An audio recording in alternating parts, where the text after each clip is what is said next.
তো এবার চলো ঢেলে নিই আমি রাঁধুনি। কী কী ঢাললাম বলো তো, দেখি রাঁধুনি কতটা ধরে। এই যে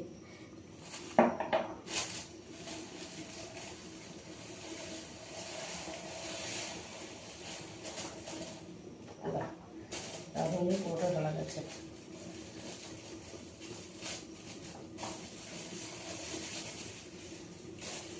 রাঁধুনি যেমন এরকম পাউচ, আমিও এরকম পাবো না, পাশের বাড়ি দিদি থেকে এনেছিলাম। এই যে কবে জানো, ভোটের আগের দিন। এই দেখো দাদা সেটা বাজার টাজার করে আনলো, বললো বোন রান্না কর, আমি আনি এরকমভাবে দিদি ঠোঙালি থাকে 500 করে, 500 করে দুটো বা 250 করে দুটো তিনটে এরকম।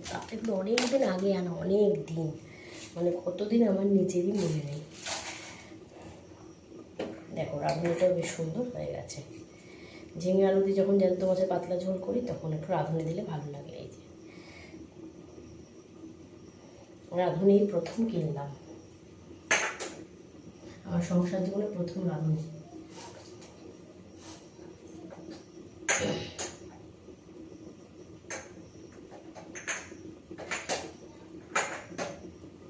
আর আমি ঘরে খাচ্ছি আর বক বক বক বক করে যাচ্ছে, বক বক করছে ভাই।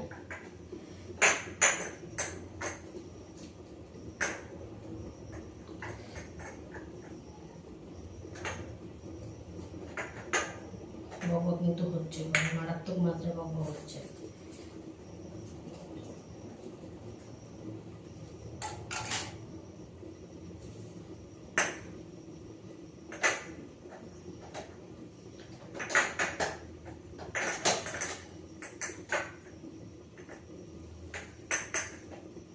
আচ্ছা এই দুটো চমড়া চমড়া, ওই দুটো ঠিক আছে, নো প্রবলেম, হয়ে গেছে। তো এই কালো জিরাটা গোটা রেখে দেবো।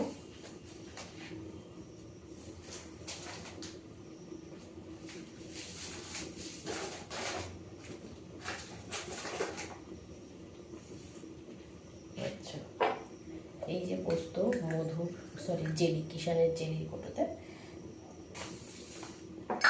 পোস্তটা ভরে নিই। ঘড়িতে এখন 11টা 51। সোমবার থেকে তো স্কুল খোলার কথা ছিল, তারপর আমার মা বললো খবরে নাকি জানিয়ে দিয়েছে যে ইয়ে হয়েছে, ছুটি নাকি 31শে মে অবধি ঘোষণা করে দিয়েছে। বাবা বাবা